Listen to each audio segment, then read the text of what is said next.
Coming up in our newscast tonight. President Moon Jae-in wraps up his 4-day trip to New York. He delivers a keynote speech at the UN General Assembly, updates member nations on progress made during the Pyongyang summit, and highlights the importance of ending the Korean War. U.S. President Donald Trump claims Washington is inching closer to making a deal with Pyongyang on denuclearization. His Secretary of State Mike Pompeo is set to visit the regime to discuss implementation of the Singapore Declaration, as well as the second summit between Kim and Trump. America's central bank raises its key interest rates again. The third hike of the year widens the rate gap between Seoul and Washington to the highest level this decade, putting pressure on the Bank of Korea to hike its rates. NEWSCENTER begins now.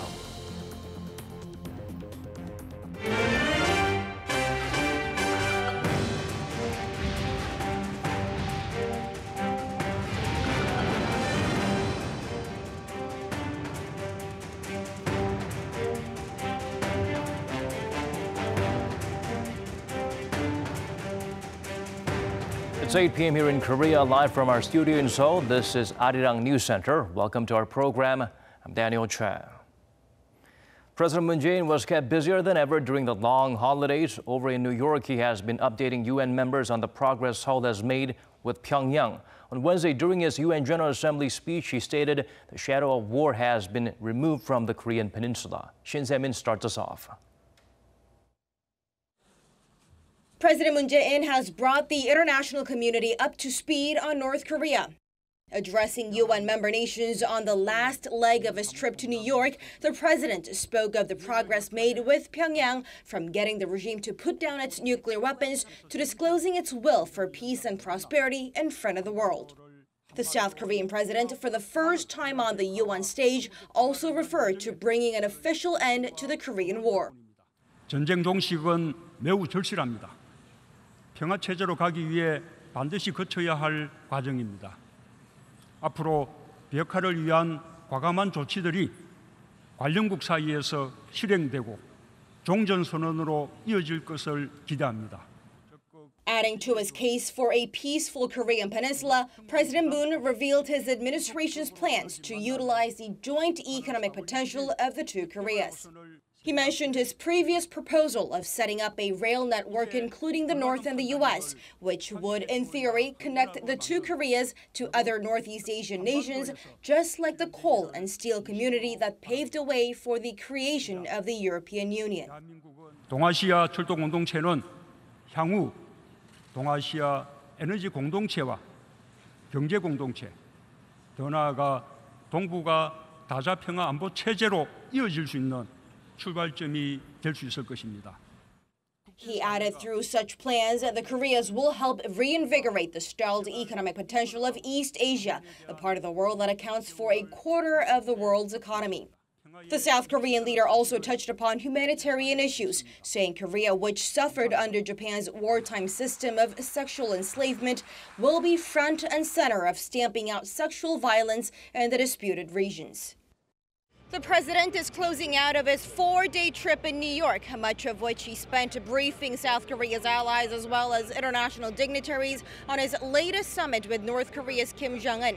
What's next is to see those seeds of diplomacy bear fruit, perhaps starting with full international backing for a new economic plan on the Korean peninsula while waiting on the next Kim-Trump summit.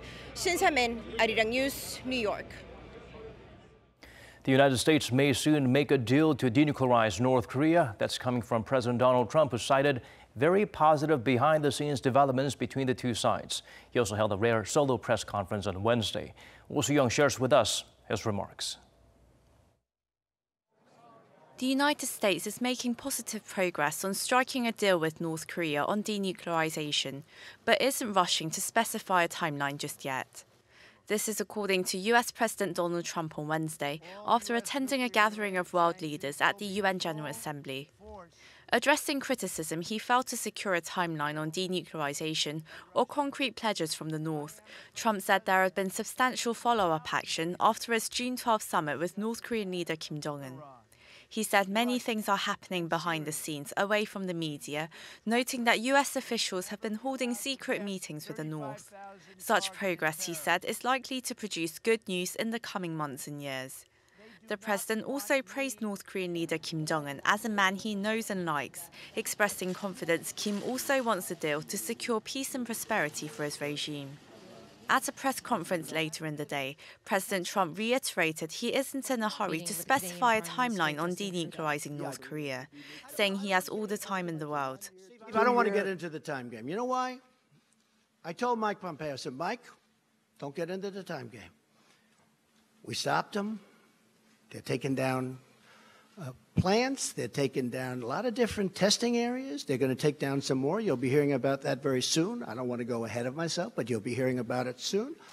He also insisted he hadn't given Kim Jong-un anything, amid criticism that Singapore summit has seen few concessions from North Korea. President Trump said until denuclearization occurs, international sanctions on the North must remain intact, including those on ship-to-ship transfers, which he previously said are being breached by certain nations. 오수영, Arirang News. America's top diplomat will fly to North Korea next month. Mike Pompeo is expected to make some progress on talks to dismantle the regime's nuclear program and also help prepare a second summit between the leaders of Pyongyang and Washington. For details, let's turn to our Lee Ji-won.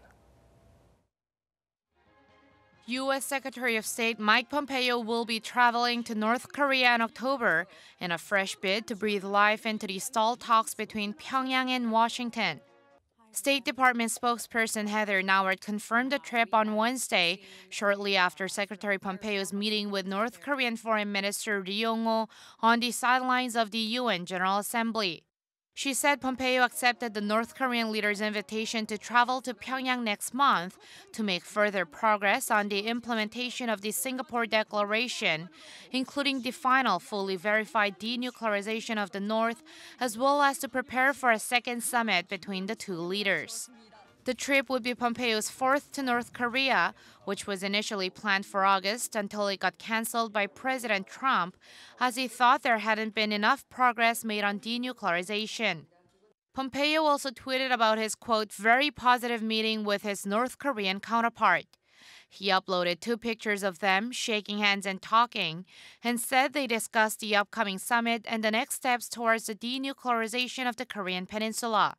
Pompeo added that much work remains, but they will continue to move forward.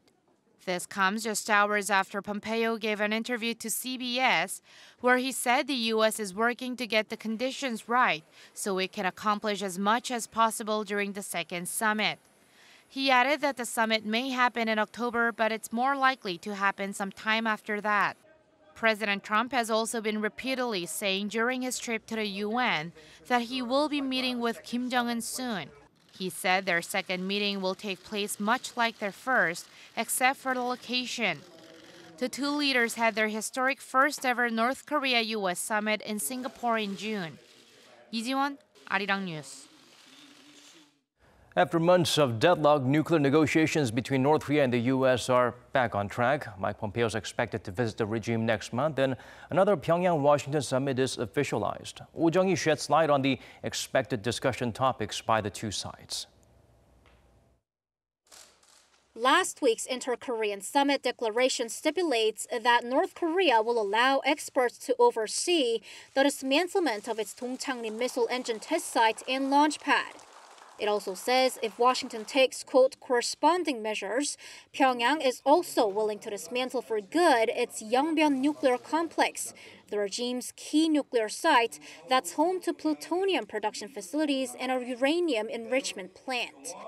With U.S. Secretary of State Mike Pompeo soon visiting North Korea for the 4th time to lay the groundwork for the second Kim-Trump summit, it's believed North Korea-U.S. nuclear negotiations will now revolve around how the dismantlement of Dongchangri and Yongbyon will take place and what Washington can offer in exchange. If Secretary Pompeo visits North Korea or Pyongyang and Washington start communicating through their channel in Vienna, then the key focus will be on how certain nuclear facilities and weapons systems can be dismantled and how that dismantlement can be verified. Also tied in with this will be when the two sides could declare an end to the Korean War. The corresponding measure North Korea wants the most from the U.S. is a declaration of an end to the Korean War. That, despite being only a political declaration, not a treaty, helps end hostilities between the two sides while opening the possibility of establishing diplomatic relations. The two Koreas aim to declare an end to the Korean War within this year, and Washington is not so opposed to it. But that still remains to be seen, as the U.S. has not made any official mention of it after the Inter-Korean summit last week, and for now wants to first see North Korea take concrete steps towards denuclearization. 우정희, Arirang News.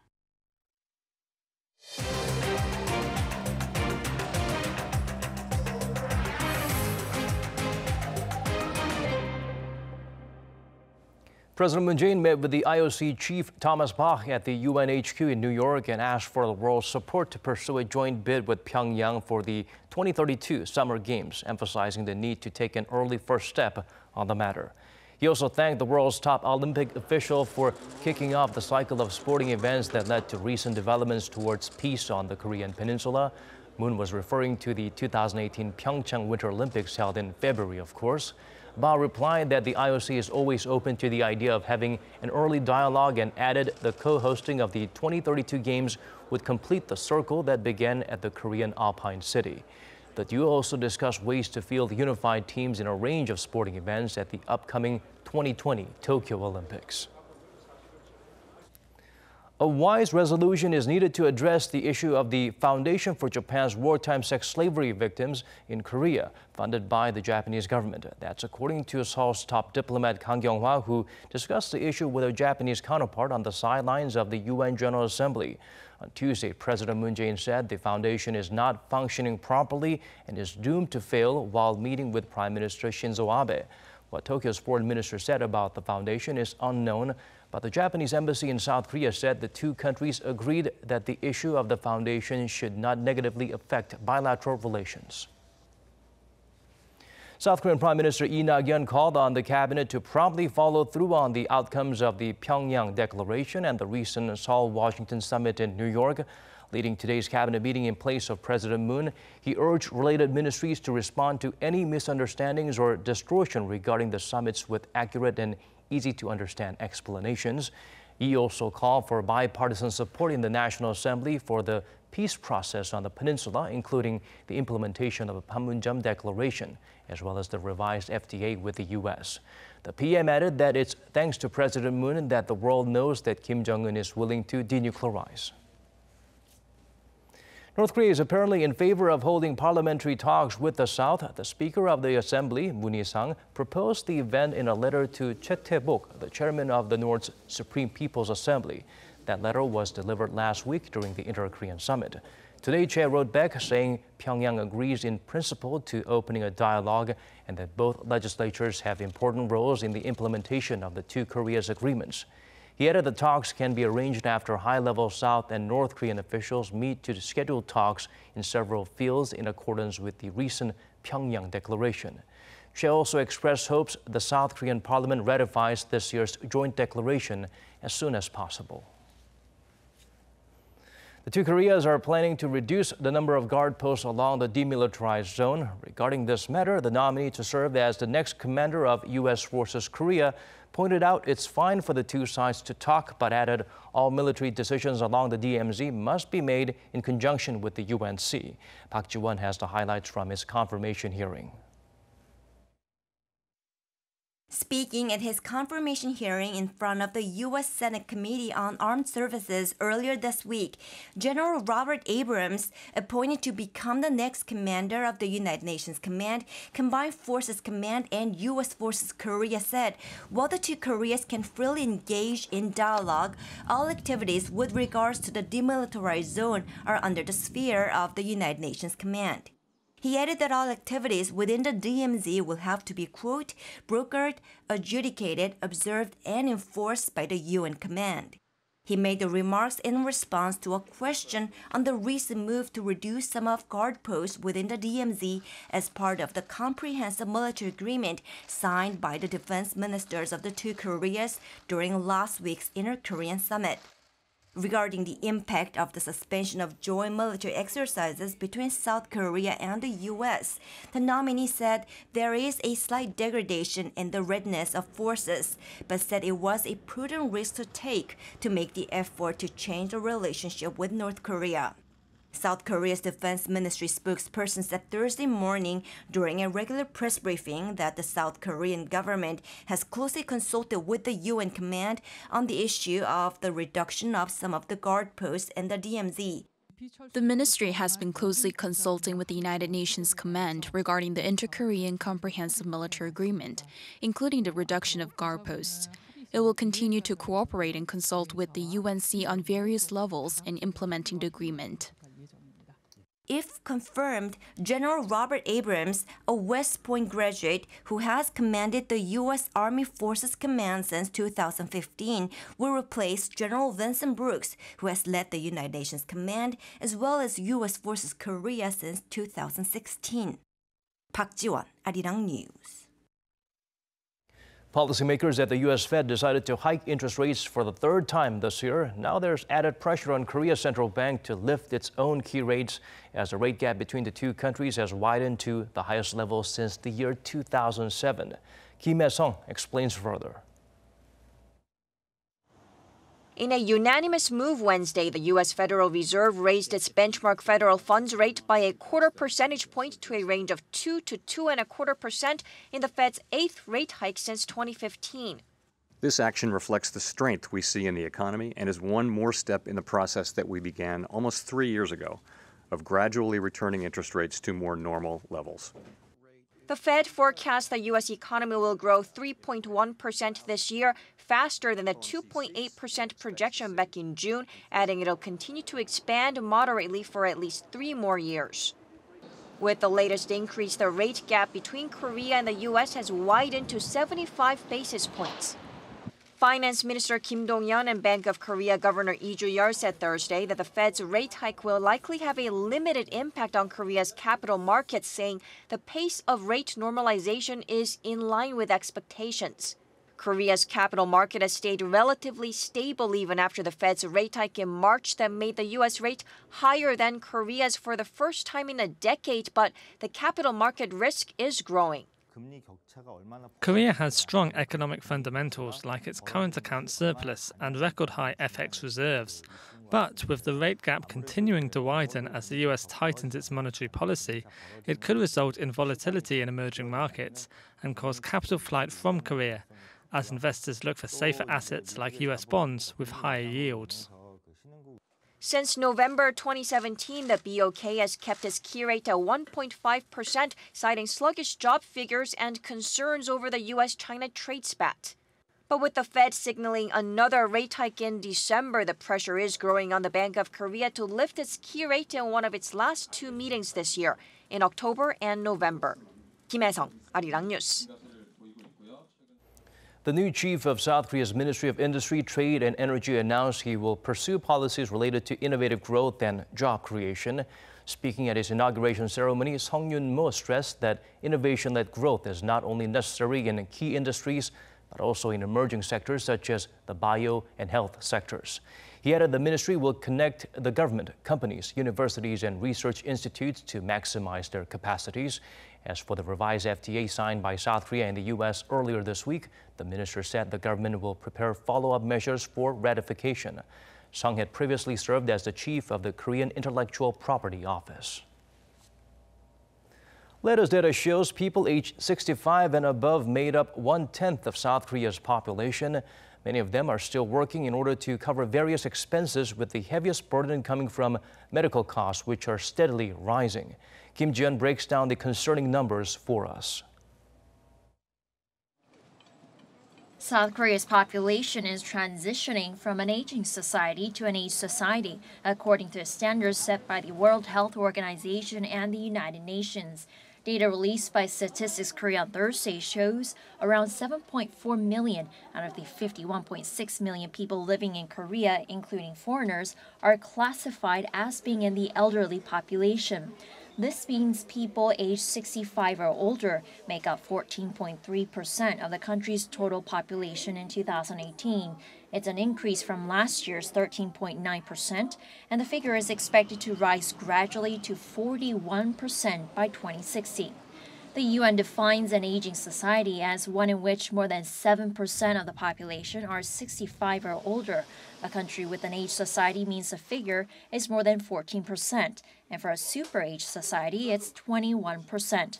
The same data shows 6 out of 10 elderly people have to work to earn a living, with only about a quarter of them being financially supported by their offspring or relatives. This comes amid rising medical expenses among the elderly population, which amounted to an estimated $3,600 per person a month on average in 2017, a near 5% increase from the previous year. Kim Ji-yeon, Arirang News. New regulations designed to help make the nation's roads safer will come into effect tomorrow. Car passengers in the rear will have to strap on their seatbelts, and penalties await those who cycle under the influence of alcohol. Seo Bo-bin fills us in. Starting Friday, people will be penalized if caught riding a bicycle while drunk. According to the Ministry of Public Administration and Security, under the revised Road Traffic Act, people riding bicycles while intoxicated will have to pay a fine of $30.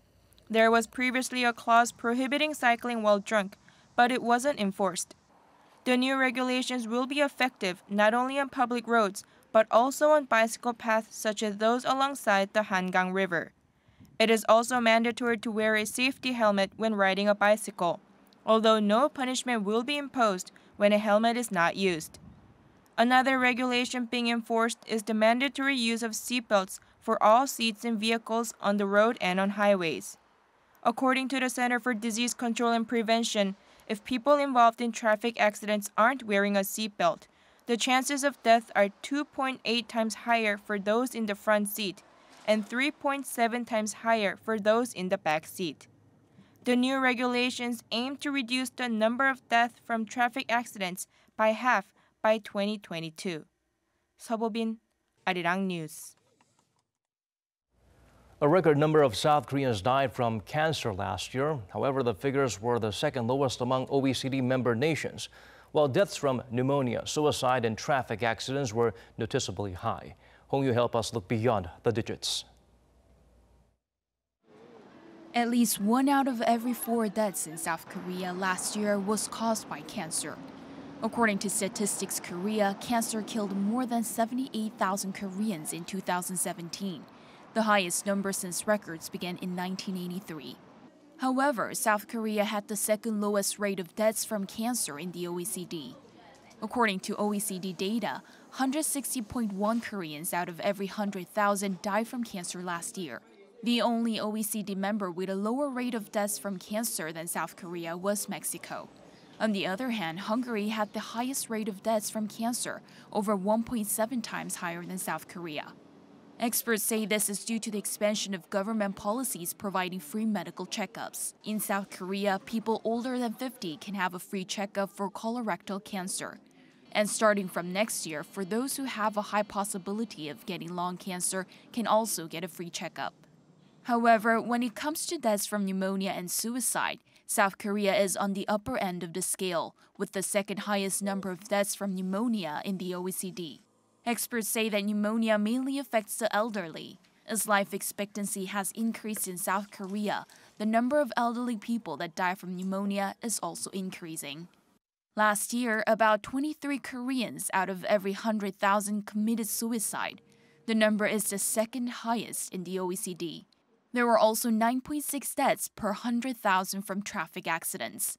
Both suicide and traffic accident death rates are falling, but they remain among the highest in the OECD. Hong Yu, Arirang News.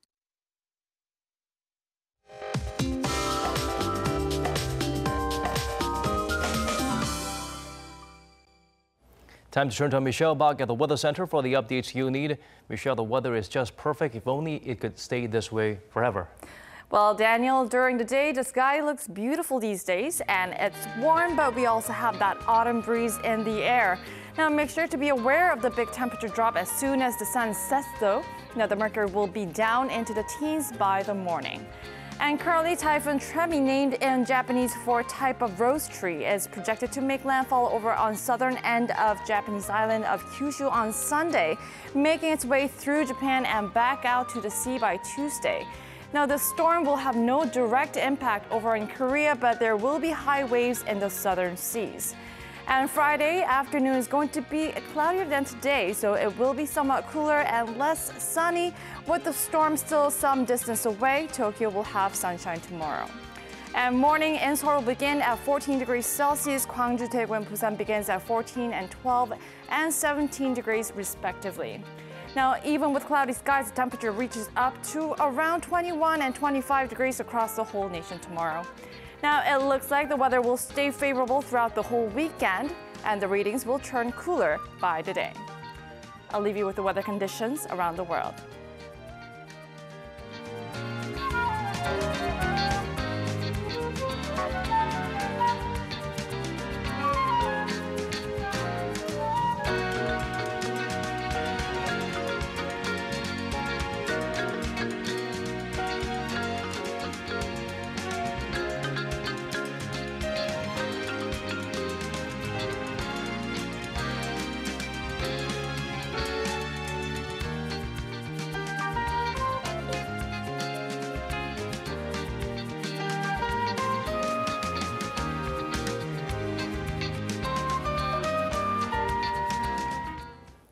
This is where we have to wrap things up. Thanks for staying with us. Here's wishing you a good day or good night, depending on your time zone.